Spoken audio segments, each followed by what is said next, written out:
আজকের অনুষ্ঠানে আমরা আলোচনা করব আর ইনশাআল্লাহ আপনাদের প্রশ্নের উত্তর দেব। কখন রোজা রাখা বাধ্যতামূলক আর অব্যাহতি আছে? ডক্টর জাকির, আসসালামু আলাইকুম ওয়া রাহমাতুল্লাহি ওয়া বারাকাতুহু। ওয়ালাইকুম আসসালাম ওয়া রাহমাতুল্লাহি ওয়া বারাকাতুহু।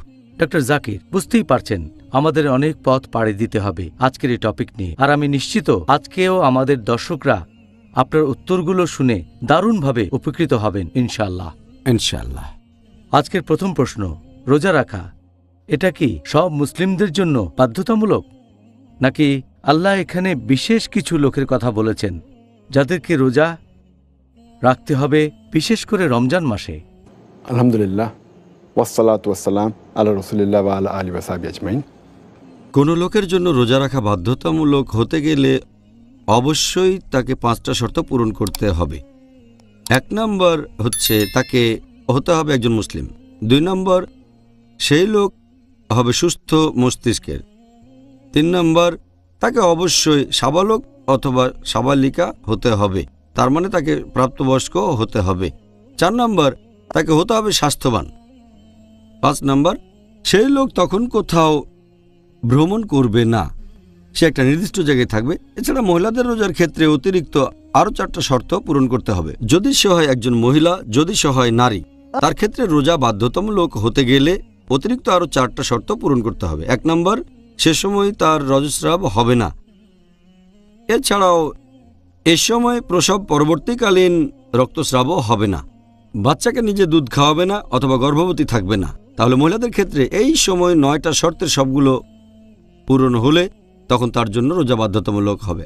আর পুরুষদের ক্ষেত্রে প্রথম 5টা শর্ত পূরণ হলে রমজান মাসে রোজা রাখা তাদের জন্য বাধ্যতামূলক হয়ে যাবে।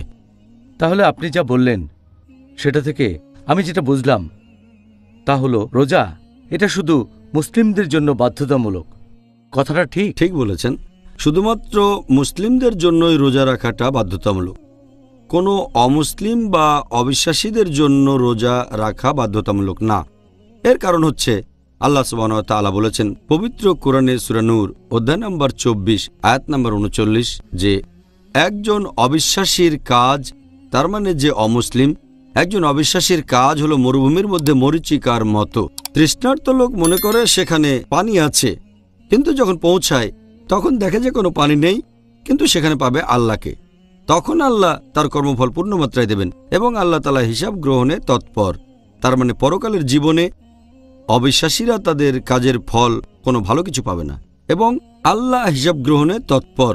তাহলে অবিশ্বাসীদের সব কাজগুলোই পরকালের জীবনে মূল্যহীন, কারণ প্রত্যেকটা কাজের শুরুতেই থাকতে হবে নিয়ত। আর এটা নিয়ে আলোচনা করেছি গতকাল যে কারো রোজা কবুল করার ক্ষেত্রে অন্যতম গুরুত্বপূর্ণ একটা শর্ত নিয়ত, তার মানে উদ্দেশ্য। আর উদ্দেশ্য হবে এই রোজাটা শুধুমাত্র আল্লাহ সুবহানাহু ওয়া তাআলার জন্য, অন্য কারোর জন্য নয়।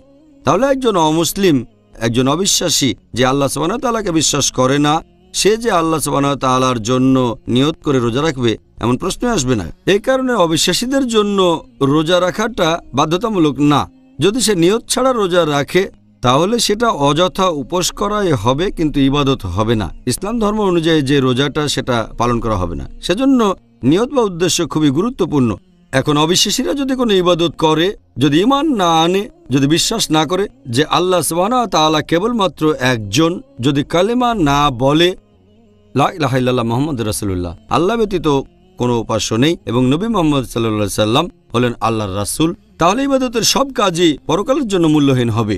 তবে যখনই একজন অবিশ্বাসী, যে লোক মুসলিম নয়, সে ইসলাম গ্রহণ করলে তার জন্য এটা বাধ্যতামূলক হবে। যদি ইসলাম গ্রহণ করে রমজান মাসের মাঝামাঝি, তাহলে তখন থেকেই শুরু করে রোজা রাখা তার জন্য বাধ্যতামূলক। তবে তার অতীত সেটা আল্লাহ হিসাব করবেন না। আল্লাহ সুবহানাহু ওয়া তাআলা বলেছেন পবিত্র কোরআনে সূরা আনফাল অধ্যায় নম্বর 8 আয়াত নম্বর 38 যে অবিশ্বাসীদের বলো যদি তারা বিশ্বাস করা শুরু করে অতীত ক্ষমা করা হবে। তার মানে যখন একজন অমুসলিম ইসলাম ধর্ম গ্রহণ করবে তার অতীতের সব পাপ ক্ষমা করা হবে। তবে ইসলাম গ্রহণের সাথে সাথেই তার জন্য রোজা রাখা বাধ্যতামূলক হয়ে যায়। ওয়াও! আমি কিন্তু প্রথমবার মুসলিম না হয়ে অর্ধেক রোজা রেখেছিলাম। এখন আমি উত্তরটা জানি। এবার আমি জানতে চাইব প্রাপ্তবয়স্ক হওয়ার ব্যাপারে। প্রাপ্তবয়স্ক হওয়ার যে বয়স পশ্চিমা দেশগুলোতে এভাবেই বলা হয়। কিছু কিছু দেশে একজন ছেলে বা মেয়ে প্রাপ্তবয়স্ক হচ্ছে 18 বছর বয়সে, আবার কোথাও সেটা হয়তো 14, সবচেয়ে কম হল 14 বছর। ইসলাম এই প্রাপ্তবয়স্ক হওয়ার বয়স সম্পর্কে কি বলে? পৃথিবীর বিভিন্ন দেশের আইনের কথা যদি বলতে হয়, ভারতে প্রাপ্তবয়স্ক হওয়ার বয়স হচ্ছে 18 বছর, ইন্দোনেশিয়ায় 19 বছর, যুক্তরাজ্যে সেটা আবার 16 বছর। প্রত্যেক দেশে প্রাপ্তবয়স্ক হওয়ার যে বয়সটা, সেটা সেই দেশের সরকার লোকজন যেরকম মনে করে সেটা অনুযায়ী আইনটা এক এক দেশে এক এক রকম হয়ে থাকে। কিন্তু ইসলামে রোজা রাখা ফরজ হয়, নামাজ পড়া ফরজ হয়, ইবাদত করা ফরজ হয়ে যায় যখন সে সাবালক বা সাবালিকা হয়ে যায়। এখানে মূলত শর্ত হচ্ছে 3টা। যদি এই 3টার যে কোনো একটা শর্ত পূরণ হয়, তাহলে ধরা হবে যে সেই ছেলে বা মেয়ে প্রাপ্তবয়স্ক। 1 নম্বর হচ্ছে তার শরীরের বিভিন্ন অংশে লোম গজানো শুরু করা। 2 নম্বর, ছেলে বা মেয়ের বয়স যখন 15 বছর, অথবা ছেলেদের ক্ষেত্রে বীর্যস্খলন হচ্ছে স্বপ্নদোষ বা এরকম কোনোভাবে, অথবা যদি মেয়ে হয় তখন যদি তার রজস্রাব শুরু হয়ে যায়। যখন থেকে একটা মেয়ের রজস্রাব শুরু হবে তখন থেকেই তাকে প্রাপ্তবয়স্ক বলে ধরা হবে। হতে পারে তার বয়স 10-এরও কম, কিন্তু যেদিন থেকে তার রজস্রাব শুরু হবে সেদিন থেকেই তাকে ধরে নেওয়া হবে যে সে তখন প্রাপ্তবয়স্ক বা সাবালিকা হয়ে গেছে। এই ব্যাপারটা বেশ ইন্টারেস্টিং, কারণ আপনি তখন বললেন যে একটা মেয়ে 10 বছর বয়সে প্রাপ্তবয়স্ক হতে পারে, আর পশ্চিমা দেশেও এরকম বলা হয়। আর এখনকার দিনে এটা বেশ কমন। এই কয়েক মাস আগে পেপারে একটা আর্টিকেল এসেছিল যে দিল্লিতে এটা অস্বাভাবিক না, 10 বছরের একটা মেয়ের রজস্রাব শুরু হয়ে গেছে। যদি 9 বছরের কমে শুরু হয়ে যায় তখন সেটা একটা দুশ্চিন্তার ব্যাপার। পশ্চিমা দেশগুলোতে একই। আগে ব্যাপারটা এমন ছিল না। যখন আমি মেডিকেল কলেজে পড়তাম তখন পশ্চিমা দেশে বয়সটা ছিল 12 বা 13, ভারতে ছিল 13-14। কিন্তু যেহেতু এখন ডায়েট বদলে গেছে, তারপর পরিবেশ বদলে গেছে ইত্যাদি, এগুলো প্রাপ্তবয়স্ক হওয়ার বয়সের উপর প্রভাব ফেলে। কিন্তু এখন ব্যাপারটা বেশ কমন যে মেয়েরা 10 বছর বয়সে, কখনো 10-এরও আগে, 9 বছরেই অনেক মেয়ের রজস্রাব শুরু হয়ে যায়। আচ্ছা, এই কারণেই তারা ছেলেদের চেয়ে তাড়াতাড়ি ম্যাচিউর হয়ে যায়। এটা আরেকটা ঠিক প্রশ্ন। বলেছেন। এখন ডক্টর জাকির, এবার তাদের কথা যাদের রোজা রাখা থেকে অব্যাহতি দেওয়া হয়েছে। কোন কোন ক্যাটাগরির লোককে এই পবিত্র রমজান মাসে রোজা রাখা থেকে অব্যাহতি দেওয়া হয়েছে সে সম্পর্কে আমাদের জন্য কিছু বলবেন? এখানে আমি বলবো যে আমার মতে মোট 13 ক্যাটাগরির মানুষকে রোজা রাখা থেকে অব্যাহতি দেওয়া হয়েছে। 1 নম্বর, যদি সেই লোক অবিশ্বাসী হয়, অমুসলিমও হয়। 2 নম্বর, যদি সে অপ্রাপ্তবয়স্ক হয়। 3 নম্বর, যদি সে উন্মাদ হয়ে থাকে। 4 নম্বর, যদি মহিলা হয় আর তখন রজস্রাব হয়, সে রোজা রাখবে না। 5 নম্বর, যদি কোনো মহিলার প্রসব পরবর্তী রক্তস্রাব হয়ে থাকে। 6 নম্বর, মহিলা গর্ভবতী হলে অব্যাহতি দেওয়া হয়েছে। 7 নম্বর, মহিলা বাচ্চাকে নিজের দুধ খাওয়ালে। 8 নম্বর, যদি কেউ রোগাক্রান্ত হয়, অসুস্থ থাকে, অব্যাহতি দেওয়া হয়েছে। 9 নম্বর, যদি সেই লোক বিকলাঙ্গ হয়।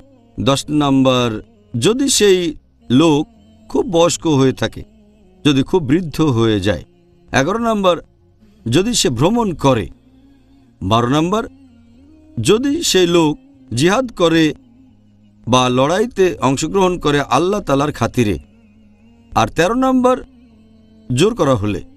যদি কারো উপর জোর করা হয় আর সে রোজা না রাখে, তাকে অব্যাহতি দেওয়া হয়েছে। এই হলো সংক্ষেপে 13 ক্যাটাগরির মানুষ যাদেরকে রোজা থেকে অব্যাহতি দেওয়া হয়েছে। সুন্দর। এবার প্রত্যেক ক্যাটাগরি নিয়ে একটু আলোচনা করব যাদের অব্যাহতি আছে। ডক্টর জাকির, রোজা থেকে যাদের অব্যাহতি দেওয়া হয়েছে তাদের সবাইকে এই রোজা কি পরে কোনো সময় রাখতে হবে? আমি যে 13টা ক্যাটাগরির কথা বলেছি, প্রথম 3টা ক্যাটাগরি তাদেরকে পরবর্তীতে রোজা রাখতে হবে না। তার মানে অমুসলিম, তারপর যে অপ্রাপ্তবয়স্ক, আর যে লোক মস্তিষ্ক বিকৃত। বাকি যে 10টা ক্যাটাগরি, 2টো ক্যাটাগরি যে লোক অনেক দিন ধরে বিকলাঙ্গ এবং যে লোকের বয়স অনেক বেশি হয়ে গেছে, এই ক্যাটাগরির লোককেও পরে রোজা রাখতে হবে না, তবে তাদেরকে ফিদিয়া বা ক্ষতিপূরণ দিতে হবে। প্রত্যেক রোজার জন্য একজন গরিব লোককে খাওয়াতে হবে। এখন বাকি 8টা ক্যাটাগরির কথা যদি বলতে হয়, তারা তখন যে অবস্থায় ছিল সেটা যদি বদলে যায়, তাহলে তাদের মিস করা রোজাগুলো পরে রাখতে হবে। যেমন ধরেন এই 8 ক্যাটাগরির মধ্যে আছে রজস্রাব হওয়া মহিলা। যখনই রজস্রাব বন্ধ হয়ে যাবে তখনই তাকে এই রোজাগুলো রাখতে হবে, যত তাড়াতাড়ি সম্ভব পরবর্তী রমজানের আগে। কোনো মহিলা যার প্রসব পরবর্তীকালীন রক্তস্রাব হচ্ছে, যখনই এটা বন্ধ হবে তাকে রোজা রাখতে হবে। কোনো মহিলা গর্ভবতী, যখনই অবস্থাটা চলে যাবে, প্রসব পরবর্তী রক্তস্রাব বন্ধ হবে, রোজা রাখতে হবে। একজন মহিলা 4 নম্বর ক্যাটাগরি, বাচ্চাকে দুধ খাওয়ায়, যখন এই সময়টা শেষ হবে তখন তাকে রোজা রাখতে হবে। একজন লোক অসুস্থ, যখনই সুস্থ হবে তাকে রোজা রাখতে হবে। একইভাবে একজন ভ্রমণ করছে, যখনই তার ভ্রমণ শেষ হবে সে রোজা রাখবে। আবার একজন যে অংশ নিয়েছে জিহাদে, আল্লাহ তাআলার খাতিরে কোনো লড়াইতে, যখনই লড়াই শেষ হবে তাকে রোজা রাখতে হবে। একইভাবে যার উপর জোর করা হচ্ছে আর সে রোজা রাখছে না, যখনই জোর জবরদস্তি উঠে যাবে তাকে রোজা রাখতে হবে। তবে তাদেরকে এই রোজাটা রাখতে হবে পরবর্তী রমজানের আগেই। ডক্টর জাকির, কোনো শিশু যদি প্রাপ্তবয়স্ক হওয়ার আগে রমজান মাসে রোজা রাখে, সে ব্যাপারে আপনার মন্তব্য কি? আমি এ ব্যাপারে আগেও বলেছি যে প্রাপ্তবয়স্ক হয়নি তার জন্য রোজা রাখাটা বাধ্যতামূলক না, তাকে অব্যাহতি দেওয়া হয়েছে। আমাদের প্রিয় নবী মুহাম্মদ সাল্লাল্লাহু আলাইহি ওয়াসাল্লাম বলেছেন, এই হাদিসটা আছে তিরমিজিতে, হাদিস নম্বর 1423। আমাদের প্রিয় নবী বলেছেন যে 3 ক্যাটাগরির মানুষের হিসাব লেখা হবে না। এক হচ্ছে শিশু, যতক্ষণ সে প্রাপ্তবয়স্ক না হয়, একজন ঘুমন্ত লোক যতক্ষণ না জেগে ওঠে, আর মস্তিষ্ক বিকৃত লোক যতক্ষণ না সে স্বাভাবিক হয়। এই 3 ক্যাটাগরির মানুষ আমাদের প্রিয় নবী বলেছেন তাদের হিসাব লেখা হবে না। তার মানে তাদের জন্য রোজা রাখাটা বাধ্যতামূলক না। নামাজের ব্যাপারে কোনো বাধ্যবাধকতা নেই, তবে শিশুদের রোজা রাখতে উৎসাহিত করাটা ভালো যত তাড়াতাড়ি সম্ভব, এটা বাধ্যতামূলক না। আরেকটা হাদিস যেটার উল্লেখ করা হয়েছে সহিহ বুখারীতে, খণ্ড নম্বর 3, বুক অব ফাস্টিং, হাদিস নাম্বার 1960। আমাদের প্রিয় নবী মুহাম্মদ সাল্লাল্লাহু আলাইহি ওয়াসাল্লাম তিনি আনসারদের উদ্দেশ্যে বলেছিলেন, নবীর পাঠানো দূত তাদের কাছে গিয়ে বলেছিল, যারা রোজা রাখছো তারা এটা চালিয়ে যাবে, আর যারা রাখছো না তারা রোজা রাখবে দিনের একেবারে শেষ পর্যন্ত। আর তারপরে লোকজন সাহাবেগণ বললেন, রোজা রেখেছি, আমাদের বাচ্চাদেরও রোজা রাখতে বলেছি, তাদেরকে মসজিদে নিয়ে গেছি, তারা কান্নাকাটি করলে উল দিয়ে বানানো খেলনা দিয়েছি যাতে এটা নিয়ে ব্যস্ত থাকে যতক্ষণ না ইফতার হয়। তার মানে এভাবেই সাহাবীগণ তাদের বাচ্চাদের ছোটবেলাতেই রোজা রাখতে উৎসাহিত করেছিলেন, যদিও বাধ্যতামূলক ছিল না। এটা ভালো অভ্যাস। আমরা এখনকার দিনে দেখি যে অনেক বাবা মাই বাচ্চাদের রোজা রাখতে নিষেধ করে, যদিও সে বাচ্চা হয়তো উৎসাহ নিয়ে বলছে আমি রোজা রাখতে চাই। বাবা মা তখন বলে এই বয়সে আবশ্যিক না, রোজা রেখো না। তারা এটা বুঝতে পারে না এই অল্প বয়সে রোজা রাখলে বাচ্চাদের কোনো ক্ষতি হবে না। সত্যি বলতে এভাবে তাদের রোজা রাখার একটা ট্রেনিং হবে যখন প্রাপ্তবয়স্ক হবে। আল্লাহ পবিত্র কোরআনে বলেছেন সূরা তাহরিম অধ্যায় নম্বর 66 আয়াত নম্বর 6, ইয়া আইয়ুহাল্লাযীনা আমানু, হে মুমিনগণ, নিজেদেরকে এবং পরিবারকে রক্ষা করো দোজখের আগুনের যন্ত্রণা থেকে, যার রসদ হবে মানুষ ও পাথর। আল্লাহ আমাদের বলেছেন শুধু নিজেদেরই রক্ষা করো না, বাচ্চাদেরও রক্ষা করো দোজখের আগুন থেকে, যার রসদ হবে মানুষ ও পাথর। তাহলে বাচ্চাদের অল্প বয়সে রোজা রাখতে উৎসাহিত করাটা ভালো কাজ। আর আমাদের স্কুলেও আমরা এই কাজ করে থাকি। ইসলামিক ইন্টারন্যাশনাল স্কুল স্টুডেন্টদের রোজা রাখতে উৎসাহিত করে অনেক কম বয়সে, এমনকি যখন জুনিয়র কেজিতে পড়ে অথবা সিনিয়র কেজিতে 4 থেকে 6 বছরে তাদের উৎসাহিত করি। আর এই বয়সটাতে তারা 4-5 বা 6 বছর, আমরা বলি তোমাদের মধ্যে যে সবচেয়ে বেশি রোজা রাখতে পারবে সে একটা গিফট পাবে, একটা পুরস্কার পাবে। এতে তারা উৎসাহিত হয়। আর যখন ক্লাস 1-এ ওঠে, তার মানে আনুমানিক 6 বছর বয়সে, আলহামদুলিল্লাহ বেশিরভাগ বাচ্চাই সারা মাস রোজা রাখে। যখন তারা পৌঁছায় ক্লাস 3-তে, তার মানে 7-8 বছর বয়স, প্রায় সবাই পুরো মাস ধরে রোজা রাখে, যদিও বাধ্যতামূলক না। তাই আলহামদুলিল্লাহ যখন অন্য বাচ্চাদের রোজা থাকতে দেখে, চিন্তা করেন বেশিরভাগ বাবা মাই বলেন তোমাকে রোজা রাখতে হবে না, কিন্তু বাচ্চারা জোর করে আমরা রোজা রাখতে চাই কারণ প্রতিযোগিতা হচ্ছে। তারা তাদের বন্ধুদের দেখছে, সবাই রোজা রাখছে, তাই রোজা না থাকলে তাদের লজ্জা লাগে। যদিও তাদের ফরজ না, কিন্তু যে পরিবেশ তৈরি হয়েছে তাদের বলি না যে রোজা রাখা ফরজ। তবে এই প্রতিযোগিতার পরিবেশটাই এমন যে অন্যকে ভালোবাসবো, ধর্মের প্রতি ভালোবাসা, আল্লাহ এবং রাসূলকে ভালোবাসা। এভাবে দেখলে আলহামদুলিল্লাহ। এটা আগেও বলেছি যে একটা হাদিস মুহাম্মদ সাল্লাল্লাহু আলাইহি ওয়াসাল্লাম বলেছেন, এটা আছে তিরমিজিতে, যে যখন বাচ্চার বয়স 7 বছর হবে তোমরা তাকে নামাজ পড়া শেখাবে, আর 10 বছর হলে তাদের উপর জোর করতে পারো। অনেক বিশেষজ্ঞ বলেন রোজার ক্ষেত্রেও এটা করা যায়। আরও আগে আমরা শুরু করেছি, তবে আমরা তাদের উপর জোর করি না, করি মমতা ভালোবাসা দিয়ে, বিভিন্ন পুরস্কার দিয়ে। আর আলহামদুলিল্লাহ এতে বাচ্চাদের উপর ভালো প্রভাব পড়ে। খুব সুন্দর বলেছেন। পরের প্রশ্ন, এটা খুব গুরুত্বপূর্ণ। একটা ক্যাটাগরি বললেন যারা মস্তিষ্ক বিকৃত, তারা অব্যাহতি পাবে। এর কারণটা কি? মস্তিষ্ক বিকৃতদের অব্যাহতি দেওয়া হয়েছে কারণ এই হাদিসটা আমি আগেও বলেছি, আমাদের প্রিয় নবী মুহাম্মদ সাল্লাল্লাহু আলাইহি ওয়াসাল্লাম বলেছেন। এই হাদিসটা আছে তিরমিজিতে, হাদিস নম্বর 1423, যে 3 ক্যাটাগরির মানুষদের হিসেব লেখা হবে না। একজন শিশু যতক্ষণ না প্রাপ্তবয়স্ক হচ্ছে, ঘুমন্ত লোক যতক্ষণ না জেগে ওঠে, আর মস্তিষ্ক বিকৃত লোক যতক্ষণ না সুস্থ স্বাভাবিক হচ্ছে, এদেরকে অব্যাহতি দেওয়া হয়েছে, তাদের রোজা রাখতে হবে না। এটার কারণ হচ্ছে যে রোজা কবুল হওয়ার অন্যতম একটা শর্ত হচ্ছে নিয়ত করতে হবে। আর নিয়ত শুধুমাত্র সেই মানুষই করতে পারবে যে সুস্থ মনের অধিকারী। সুস্থ মস্তিষ্কের হলেই সে রোজার নিয়ত করতে পারবে, বিকৃত মস্তিষ্ক হলে করতে পারবে না। এই কারণে মস্তিষ্ক বিকৃত কেউ রোজা রাখুক বা না রাখুক তাতে কিছুই যায় আসে না, তাকে অব্যাহতি দেওয়া হয়েছে। আর সে সুস্থ হয়ে গেলে তাকে এটা পূরণও করতে হবে না যে রোজা মিস করেছে, কারণ সে এটার জন্য দায়ী নয়, তাকে দায়ী করা হবে না। এটাই হলো ইসলামের সৌন্দর্য। এখানে শুধুমাত্র তাদেরই দায়ী করা হবে যাদের দায়ী করা উচিত। শুধুমাত্র তাদের দায়ী করা হবে যারা নিয়ত করতে পারেন সজ্ঞানে। ঠিক বলেছেন। আচ্ছা, সুন্দর বলেছেন।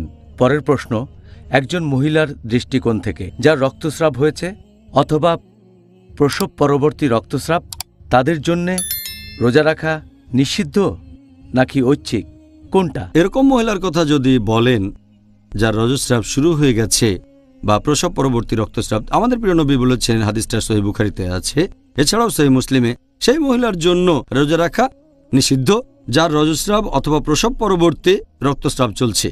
এ সময় এটা ঐচ্ছিক না, এটা নিষিদ্ধ।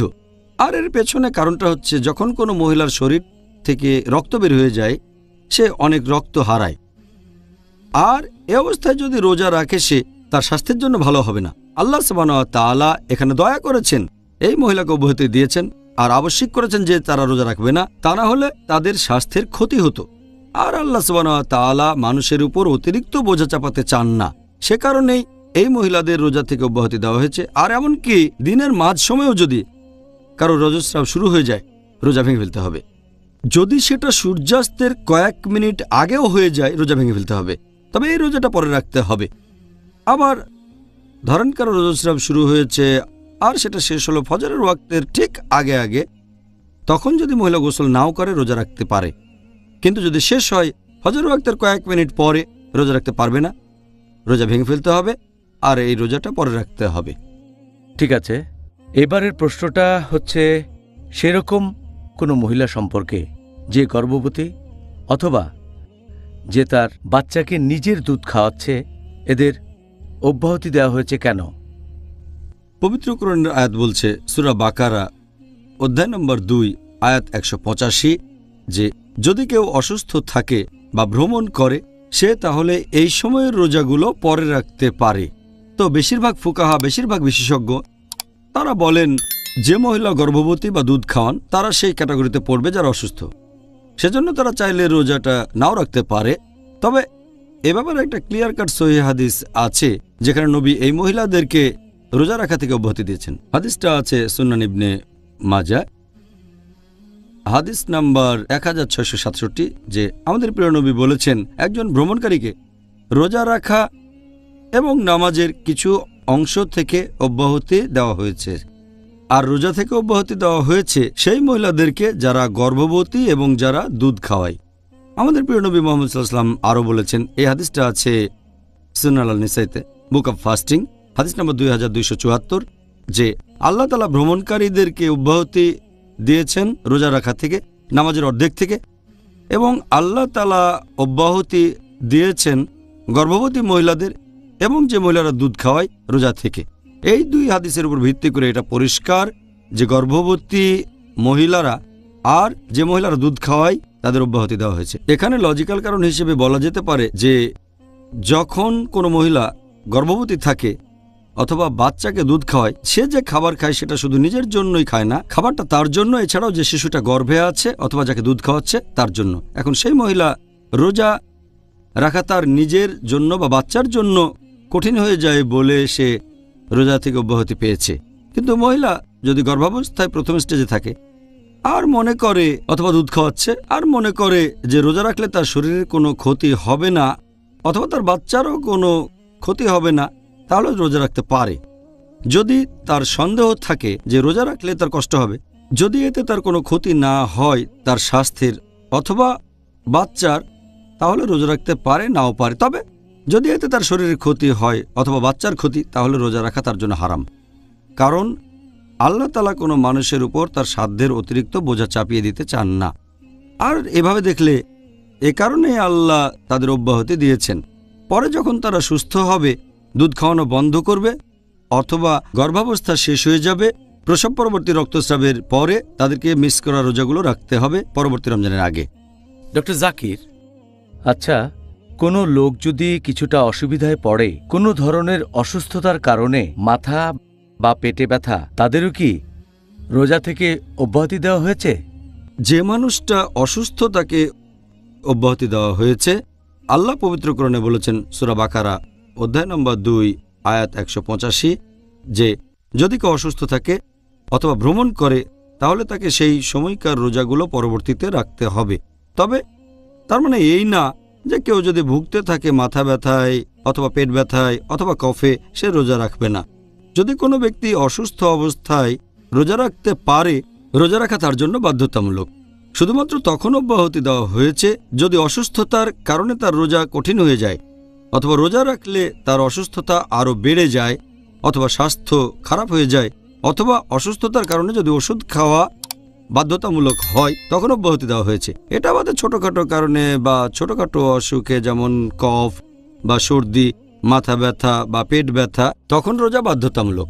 আল্লাহ সুবহানাহু ওয়া তাআলা অসুস্থ লোকদের রোজা থেকে অব্যাহতি দিয়েছেন, কারণ আল্লাহ তাআলা কারো উপর অতিরিক্ত বোঝা চাপাতে চান না।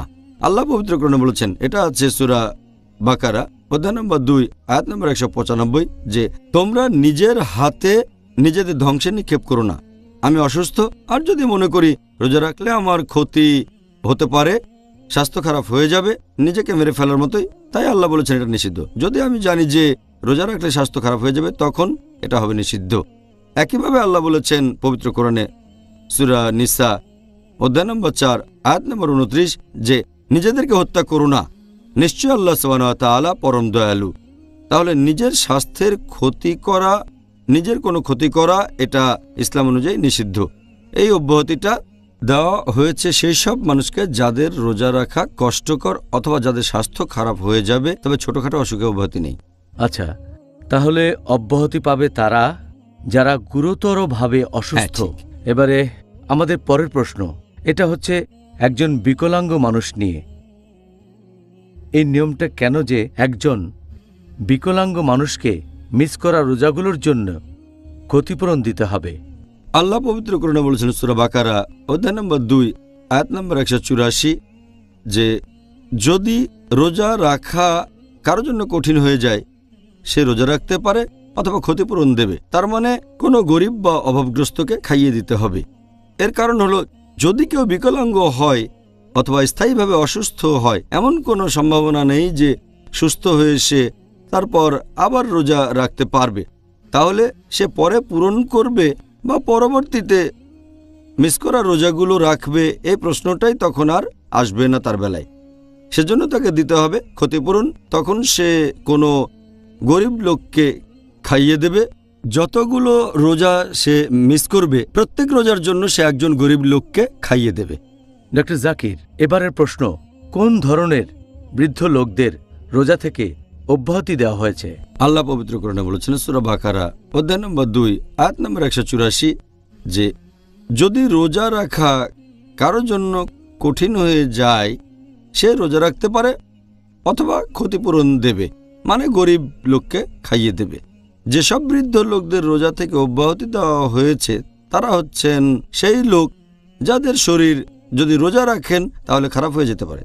যে লোকের বয়স অনেক বেশি হয়ে গেছে, এখানে বয়সটা নির্দিষ্ট কিছু না যে 60, 70 বা 80, 90, দেখতে হবে শারীরিক অবস্থা। বয়স হয়ে যাওয়ার কারণে যদি শারীরিক অবস্থা খারাপ থাকে তাহলে রোজা রাখা কঠিন হয়ে যায়, তখন রোজা রাখার পরিবর্তে গরিব লোককে খাইয়ে দিতে হবে। আর একটা হাদিস আমাদের প্রিয় নবী মুহাম্মদ সাল্লাল্লাহু আলাইহি ওয়াসাল্লামের সহিহ বুখারী খণ্ড নম্বর 6 হাদিস নাম্বার 4505, আমাদের প্রিয় নবী বলেছেন যে বয়স্ক পুরুষ এবং মহিলাদের রোজা রাখতে হবে না, তবে তারা প্রত্যেক রোজার জন্য একজন করে অভাবগ্রস্ত লোককে খাইয়ে দেবেন। এছাড়াও এরকম আরও হাদিস আছে, যেমন ধরেন সুনান আল দারাকুতনি হাদিস নাম্বার 208 বলা হয়েছে, যদি কোনো লোক যাকে ক্ষতিপূরণ দিতে হবে সে কোনো গরিব লোককে খাইয়ে দেবে 1 মুদ গম।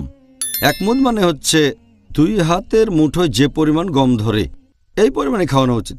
আরও একটা হাদিস বলা হয়েছে আল দারাকুতনি 270 নম্বর হাদিস, যে আনাস রাদিয়াল্লাহু আনহু তিনি যখন খুব বৃদ্ধ হয়ে গেলেন, রোজা রাখতে পারলেন না, তাই মাসের শেষের দিকে 30 জন গরিব লোককে ডেকে খেতে দিলেন, রুটি আর তার সাথে অন্যান্য খাবার, পুরো খাবার 30 জন লোককে। তার মানে যতগুলো রোজা মিস করবেন প্রত্যেকটার জন্য একজন গরিবকে খাওয়াতে হবে। এবার আপনার প্রশ্নটাতে আসি, যদি সেই বয়স্ক মানুষ হয়, মানসিকভাবে সুস্থ কিন্তু স্বাস্থ্যবান না, সেরকম ক্ষেত্রে গরিব লোককে খাইয়ে দেবে বা ক্ষতিপূরণ দেবে। আবার কোনো বয়স্ক লোক যদি মানসিক বিকারগ্রস্ত হয়ে থাকে, মানসিকভাবে সুস্থ না থাকে, তাহলে তাকে রোজা রাখতে হবে না, অব্যাহতি দেওয়া হয়েছে। গরিব মানুষকে খাইয়ে তার ক্ষতিপূরণও দিতে হবে না, কারণ সে তখন শিশুর মতো। আমাদের নবী বলেছেন, কথাটা আমি আগেও বলেছি, যে 3 ক্যাটাগরির মানুষের হিসেব লেখা হবে না। যে এখনো শিশু, প্রাপ্তবয়স্ক হয়নি, এই অসুস্থ বৃদ্ধ শিশুদের মতোই, অথবা তারা মানসিক বিকারগ্রস্ত লোকের মতো, বার্ধক্যজনিত কারণে মানসিক জড়তায় ভুগছে। বয়স হয়ে গেলে মানসিক সুস্থতা আগের মতো থাকে না, তাদের রোজা রাখতে হবে না, অথবা রোজা মিস করার জন্য খাওয়াতেও হবে না, কাউকে কোনো ক্ষতিপূরণ দিতে হবে না। আচ্ছা, তাহলে এ ব্যাপারে উত্তরটা জানলাম। এখন যদি কেউ ভ্রমণ করে তখন তার জন্যে রোজা রাখাটা কি নিষিদ্ধ নাকি ঐচ্ছিক? আল্লাহ পবিত্র কোরআনে বলেছেন সূরা বাকারা অধ্যায় নম্বর 2 আয়াত নম্বর 185, যে যদি তুমি অসুস্থ হও বা কোথাও ভ্রমণ করো, চাইলে সে সময় তোমরা তোমাদের রোজাগুলো রাখতে পারো। এখানে কিছুটা অব্যাহতি দেওয়া হয়েছে, তার মানে চাইলে তখন রোজা রাখতে পারেন, অথবা তখন না চাইলে রাখবেন না, কিন্তু পরবর্তীতে রোজাগুলো রাখতে হবেই। আল্লাহ সুবহানাহু ওয়া তাআলা এখানে একজন ভ্রমণকারীকে, হোক পুরুষ বা মহিলা, তাকে অসুস্থ ক্যাটাগরিতে ফেলা হয়েছে, কারণ আমাদের প্রিয় নবী মুহাম্মদ সাল্লাল্লাহু আলাইহি ওয়াসাল্লাম বলেছেন, এটা আছে সহিহ বুখারীতে খণ্ড নম্বর 3 হাদিস নম্বর 1804, আমাদের প্রিয় নবী বলেছেন যে ভ্রমণ করা হচ্ছে একটা শাস্তি। কেউ যখন ভ্রমণে যায় সেটা শাস্তির মতো, তার মানে কাজটা কঠিন, তাকে অনেক কষ্ট করতে হবে। আর এটার উল্লেখ আছে সহিহ বুখারীতে খণ্ড নম্বর 3 বুক অব ফাস্টিং হাদিস নাম্বার 1943। একজন সাহাবা ছিলেন হামজা রাদিয়াল্লাহু আনহু, তিনি ভ্রমণের সময় রোজা রাখতেন। নবীকে জিজ্ঞেস করলেন যে ভ্রমণের সময় রোজা রাখবো নাকি রাখবো না। তখন নবী বললেন, যদি তুমি চাও তাহলে রাখতে পারো, আর যদি না চাও তাহলে রাখবে না। তার মানে ব্যাপারটা হচ্ছে কেউ রোজা রাখতে চাইলে রাখতে পারে, যদি না রাখতে চায় তাহলে রাখবে না। যেমন ধরেন একজন লোক ভ্রমণ করায় অভ্যস্ত, ভ্রমণে তার তেমন কষ্ট হয় না, যদি সে রোজা রাখতে চায় কোনো সমস্যা নেই, তার জন্য ভালো। আবার কারো হয়তো ভ্রমণে কষ্ট হয় আর সে রোজা রাখতে চায় না, তাহলে রাখবে না। এটা আমরা হযরত আনাস রাদিয়াল্লাহু আনহুর সেই হাদিস থেকে জানতে পারি। তিনি বলেছেন, এটা আছে সহিহ বুখারীতে খণ্ড নম্বর 3 হাদিস নাম্বার 1947, যে হযরত আনাস রাদিয়াল্লাহু আনহু তিনি বলেছেন, যখন আমরা নবীর সাথে ভ্রমণ করতাম, সাহাবীগণের কেউ কেউ রোজা রাখতেন, অনেকে রোজা রাখতেন না। তবে যারা রোজা রাখতেন তারা তাদের সমালোচনা করতেন না যারা রোজা রাখেননি, আর যারা রোজা রাখেননি তারা রোজদারদের কোনো সমালোচনা করতেন না। তাহলে এখানে ব্যাপারটা ঐচ্ছিক, কষ্ট সহ্য করে রাখতে চাইলে রাখতে পারে, আর তখন না রাখতে চাইলে সেটা পরে করতে হবে। তাহলে আমরা বুঝতে পারছি যে এটা হলো ঐচ্ছিক। ঠিক বলেছেন। এখন কেউ যদি ভ্রমণ করা অবস্থায় রোজা রাখে তাহলে কি সে আল্লাহর কাছ থেকে বেশি পুরস্কার পাবে? আল্লাহ তাআলা এর আগের আয়াতে বলেছেন, সূরা বাকারা অধ্যায় নম্বর 2 আয়াত নম্বর 184, যে কেউ অসুস্থ অথবা ভ্রমণ করলে সেই রোজাগুলো পরে রাখতে পারে, অথবা যার জন্য রোজা রাখাটা কষ্টকর সে রোজা রাখতে পারে, অথবা ক্ষতিপূরণ দিতে পারে, গরিব লোককে খাইয়ে দেবে। তবে তাদের জানিয়ে দাও রোজা রাখাটাই উত্তম। এতে প্রমাণ হয় রোজা রাখাটাই বেশি উত্তম। তবে তারা চাইলে অব্যাহতি আছে, এতে গুনাহ হবে না, রোজাগুলো পরে রাখতে পারবে, কিন্তু রোজা রাখাটা ভালো। এরকম অনেক সহিহ হাদিস আছে। আমাদের নবী মুহাম্মদ সাল্লাল্লাহু আলাইহি ওয়াসাল্লামের একটা সহিহ হাদিস, এটার উল্লেখ আছে সহিহ মুসলিমে খণ্ড নম্বর 2 বুক অব ফাস্টিং হাদিস নাম্বার 2492, যে একবার সাহাবীগণ নবীর সাথে ভ্রমণ করছিলেন। যেহেতু খুব গরম পড়েছিল, কেউ রোজা রাখেনি, শুধু রোজা ছিলেন আমাদের নবী আর একজন সাহাবা আব্দুল্লাহ বিন আবি রাওয়া। এরকম আরও বেশ কয়েকটা হাদিস আছে সহিহ মুসলিমে খণ্ড নম্বর 2 বুক অব ফাস্টিং হাদিস নম্বর 2472 এবং 2473, যে সাহাবীগণ নবীর সাথে ভ্রমণ করছেন। কিছু সাহাবী রোজা রেখেছেন, আবার অনেকে রাখেননি। নবী যখন জানতে পারলেন সাহাবীগণের পক্ষে রোজা রাখাটা কঠিন হয়ে যাচ্ছে, তিনি রোজা তখন ভেঙে ফেললেন। আরও একটা হাদিস সহিহ মুসলিম খণ্ড নম্বর 2 বুক অব ফাস্টিং হাদিস নাম্বার 2472, একবার আমাদের নবী, সেটা ছিল মক্কা বিজয়ের বছর, সাহাবীগণের সাথে এক জায়গায় গেলেন। তিনি বুঝতে পারলেন যেসব সাহাবী রোজা রেখেছিলেন তাদের জন্য রোজা রাখাটা কষ্টকর হয়ে যাচ্ছে। তখন আমাদের নবী আসরের নামাজের সময় এক পাত্র পানি নিয়ে পান করলেন এবং রোজা ভেঙে ফেললেন। এতে করে আমাদের জন্য সহজ হয়ে গেল। এই হাদিস থেকে আমরা জানতে পারলাম যে নবী রোজা রাখতে চেয়েছিলেন, যদি তখন কঠিন না হতো তিনি রোজা ভেঙেছেন। কেন? কারণ সাহাবীগণের জন্য রোজা রাখা কষ্টকর হয়ে যাচ্ছিল। আমাদের নবী তার সাহাবীগণকে কোনো সংকটের ভিতরে ফেলতে চাননি, সেজন্য রোজা ভেঙেছেন। তবে এখান থেকে আমরা জানতে পারি রোজা রাখা ভালো যদি রাখতে পারেন, যদি না পারেন কোনো সমস্যা নেই, আপনি এই রোজাগুলো পরে রাখতে পারেন। এছাড়াও আমরা জানতে পারি যে রোজা রাখাটাই বেশি ভালো। কেন?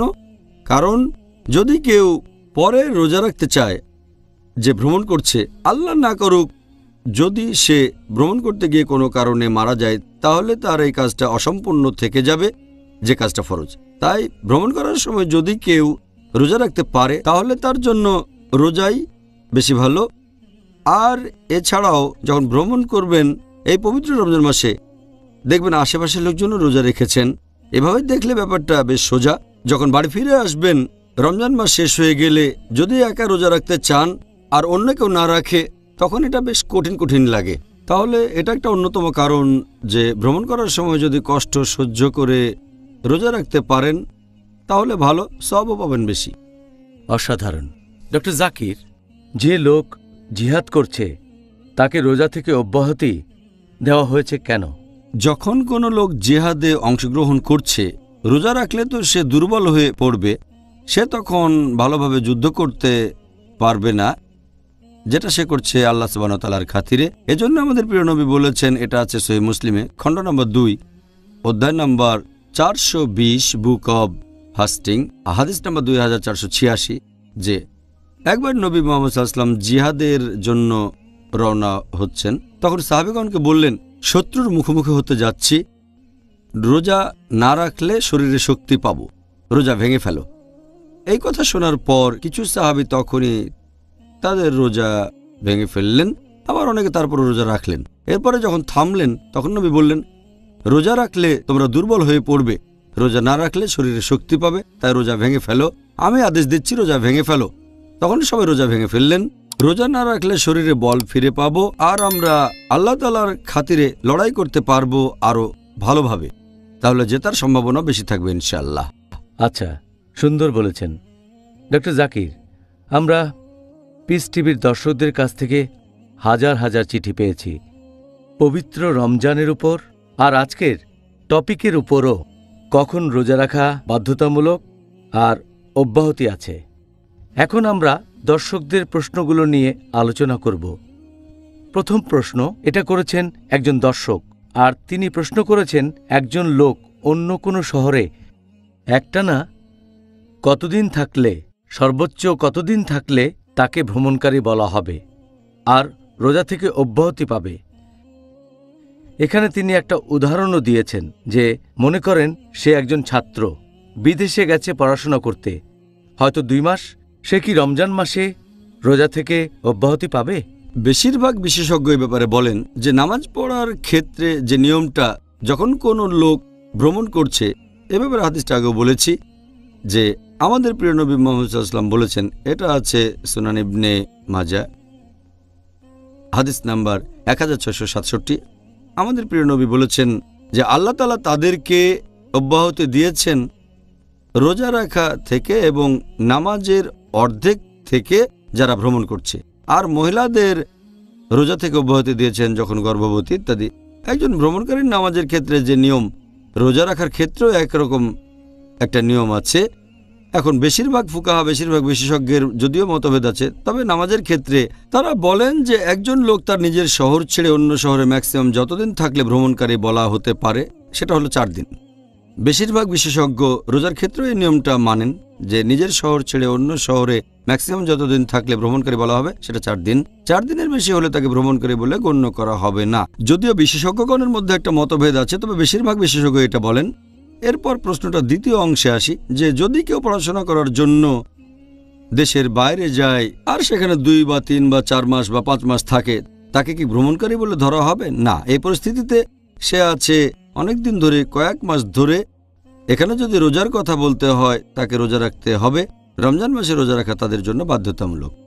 পরের প্রশ্ন, ধরেন একজন লোক, সে হয়তো সারাদিন রোজা রেখেছে, তারপর ভ্রমণ শুরু করলো, হয়তো বিকেলে, রোজা অবস্থায় বিকেলে ভ্রমণ শুরু করলো, তখন তার জন্য রোজা ভাঙা কি বাধ্যতামূলক নাকি এটা ঐচ্ছিক? এখানে তার জন্যে কোনটা করা ভালো হবে? যদি কেউ তার ভ্রমণ শুরু করে দুপুরে অথবা বিকেলে, অথবা বিকেল পর্যন্ত যদি সে তার নিজের শহরে থাকে, তাহলে রোজা রাখাটা তার জন্য ফরজ। সেই সময়টা ভ্রমণকারীকে শুধু তখনই রোজা ভাঙার অনুমতি দেওয়া হয়েছে যখন নিজের শহর ছেড়ে সে চলে যাবে। যদি সে ঠিক করে যে বিকেলে ভ্রমণ শুরু করবে, তাহলে অব্যাহতি নেই যে সেদিন রোজা রাখবে না। সে রোজা রাখতে হবে, কারণ তার প্ল্যানটা বদলাতে পারে। হয়তো বিকেল বেলায় প্ল্যানটা বদলাতে পারে, তখন রোজা না রাখলে গুনাহ হবে। তাহলে একজন ভ্রমণকারী শুধু তখনই রোজা ভাঙতে পারবে যখন শহরের বাইরে যাচ্ছে। শহর ছেড়ে না গেলে ভাঙতে পারবে না। যদি শহরের বাইরে চলে যায় বিকেল বেলায়, তখন ভাঙার অনুমতি আছে। এমন না যে এটা ভাঙতেই হবে। কষ্ট না হলে সে রোজা রাখতে পারে, কমপ্লিট করতে পারে। এটা ঐচ্ছিক। আচ্ছা, সুন্দর বলেছেন।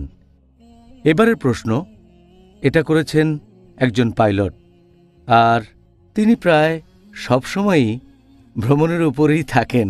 প্রত্যেক দিন প্লেনে করে ভ্রমণ করছেন, অনেক লম্বা পথ। তার প্রশ্নটা হলো যে তিনি কি সবগুলো রোজা থেকে অব্যাহতি পাবেন? যদি কারো পেশাটা এরকম হয় যে সে পাইলট অথবা সে একজন নাবিক, তাকে ভ্রমণ করতে হয়, নিজের শহর ছেড়ে অন্য জায়গায় যেতে হয়, তাকে ভ্রমণকারী বলে ধরা হবে। সে রোজায় অব্যাহতি পাবে, তবে তাকে এই রোজাগুলো রাখতে হবে পরবর্তী রমজান মাসের আগেই। যদি সে অনেক বেশি ভ্রমণ করে তাহলে রোজা রাখতে হবে ছুটির দিনে, যে ছুটির দিনগুলো পাবে। আর যখন নিজের শহরে থাকবে তাহলে তখন রোজা রাখতে না চাইলে অব্যাহতি আছে, তাকে ভ্রমণকারী বলে ধরা হবে। তবে সে রোজাগুলো রাখবে যত তাড়াতাড়ি সম্ভব পরবর্তী রমজান মাসের আগেই। যদি না সে অনেক লম্বা কোনো ফ্লাইটে থাকে, হয়তো ইন্ডিয়া থেকে নিউ ইয়র্ক, সময় লাগে 12 ঘন্টারও বেশি, কিন্তু যদি সে ছোট ফ্লাইটে থাকে, আমার মনে হয় না সেখানে সমস্যা আছে। আচ্ছা, এবারে পরের প্রশ্ন, ধরেন একজন লোক, সে সৌদি আরবে কাজ করে, অথবা হয়তো সে সৌদি আরবে বসবাস করে, আর গত রমজান মাসে সে রোজা রাখা শুরু করেছে সৌদি আরবে। গত বছর সৌদি আরবে রোজা শুরু হয়েছে 2 দিন আগে, ভারতের চাইতে। লোকটার নিজের দেশ ভারত, সে নিজের দেশে আসলো, আর যখন এসে পৌঁছালো সে অলরেডি সৌদি আরবে 2 দিন রোজা রেখেছে। তার প্রশ্নটা হলো, সে কি 30 দিন রোজা পালন করবে, নাকি সে যে এলাকায় আছে তাদের সাথে অতিরিক্ত রোজাগুলো রাখবে? এখন সে কি ভারতের সময়টা ধরবে নাকি সৌদি আরবের সময়টা ধরবে তার রোজাগুলো পূরণ করার জন্য? আমাদের নবী মুহাম্মদ সাল্লাল্লাহু আলাইহি ওয়াসাল্লামের হাদিস অনুযায়ী, এই সহিহ হাদিসটার উল্লেখ আছে তিরমিজিতে, বুক অব ফাস্টিং, হাদিস নাম্বার 697। আশেপাশের লোকজনের সাথে তোমরা তোমাদের রোজা রাখা শুরু করো। যদি কোনো দেশে থাকেন বা কোনো জায়গায়, সেখানে লোকজনের সাথে আপনি রোজা রাখা শুরু করবেন। আর আশেপাশের লোকজন যখন রোজা ভাঙবে তখন তুমিও ভেঙে ফেলবে। যদি সৌদি আরবে থাকেন তাহলে রোজা রাখবেন সৌদি আরবের লোকজনের সাথে। যদি রমজান মাসের মাঝামাঝি তিনি তার নিজ দেশ ভারতে ফিরে যান তাহলে ততদিন রোজা রাখবেন যতদিন আশেপাশের লোক রোজা আছে। আর আমি জানি এসব ক্ষেত্রে বেশ কয়েকদিনের পার্থক্য থাকে। যদি রোজা শুরু হয় 2-1 দিন আগে, তাহলে আসলেন ভারতে, ততদিনে আপনি 30টা রোজা রেখেছেন, তখনও হয়তো ভারতে 1টা বা 2টো রোজা বাকি আছে। তারপর আপনাকে রোজা রাখতে হবে ভারতের লোকজনের সাথে, যদিও তখন সেটা 30 দিনের বেশি হয়, তবে সেটা হতে পারে 31 বা 32 দিন। আর হাদিসটা বলছে আশেপাশের লোকজনের সাথে তোমরা তোমাদের রোজা রাখো, আর আশেপাশের লোকজন যখন রোজা ভাঙবে তখন রোজা ভেঙে ফেলো। কিন্তু যদি ব্যাপারটা উল্টে যায়, হয়তো আছে ভারতে 2 দিন পরে আবার সৌদি আরবে আসলো, তাহলে হয়তো রোজা রেখেছে 28 দিন। এই ক্ষেত্রে শুরু করেছে ভারতের লোকজনের সাথে, শেষ করবে সৌদি আরবের লোকজনের সাথে। আর ঈদের দিন সে রোজা রাখতে পারবে না, কারণ এটা হারাম। কিন্তু পরে তাকে রোজা রাখতে হবে অন্তত 1টা দিন, কারণ রমজান মাস হয় কমপক্ষে 29 দিন। সেজন্য তাকে অতিরিক্ত 1 বা 2 দিন রোজা রাখতে হতে পারে, যাতে করে সে পূরণ করতে পারে 29 বা 30 দিন। এতে করে মনে হবে না সে কম রোজা রেখেছে, 29টার চেয়ে কম। এবারের প্রশ্ন এটা করেছেন একজন ইঞ্জিনিয়ারিংয়ের ফাইনাল ইয়ারের ছাত্র। তার ফাইনাল ইয়ারের যে পরীক্ষাগুলো, সেগুলো হবে সব রমজান মাসে। আমার মনে হয় উনি গত বছরের রমজানের কথা বলছেন। তার বাবা আর মা তাকে উপদেশ দিয়েছে যে রমজান মাসে তার রোজা রাখার দরকার নেই, কারণ এতে তার পরীক্ষা খারাপ হতে পারে। এখন এই কারণে কি কাউকে রোজা থেকে অব্যাহতি দেওয়া হয়েছে? যদি কেউ রোজা না রাখতে চায় শুধুমাত্র পরীক্ষার কারণে, এটা কোনো যথার্থ কারণ না।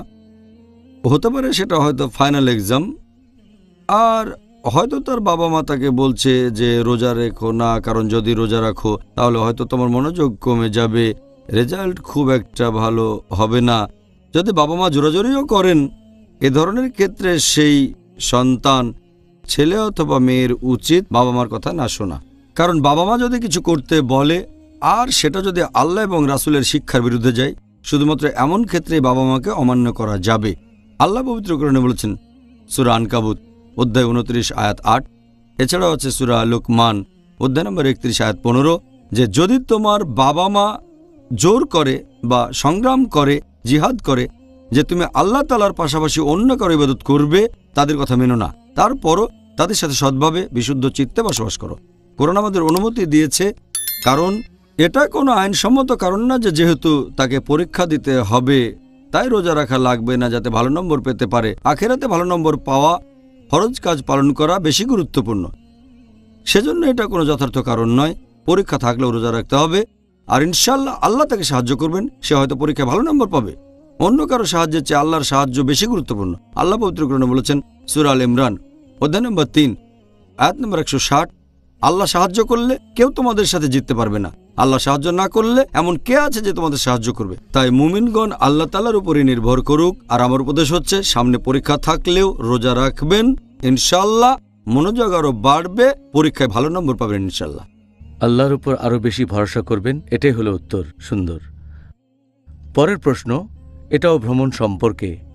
ভ্রমণকারীর রোজা মিনিমাম কতখানি দূরত্ব অতিক্রম করলে ভ্রমণকারী রোজা থেকে অব্যাহতি পাবেন?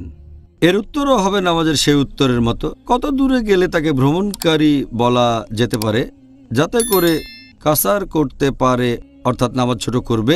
রোজার ক্ষেত্রেও একই নিয়ম, যদিও এই ব্যাপারে মতভেদ আছে, তবে বেশিরভাগ বিশেষজ্ঞ বলেন এটা হচ্ছে 16 ফারসাক।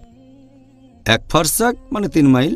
তার মানে যদি কেউ 48 মাইলের বেশি ভ্রমণ করে অথবা ভ্রমণ করে 80 কিলোমিটারের বেশি, তাকে ভ্রমণকারী বলে ধরা হবে। তবে কিছু বিশেষজ্ঞ বলেন এটা হচ্ছে 83 বা 84 কিলোমিটার।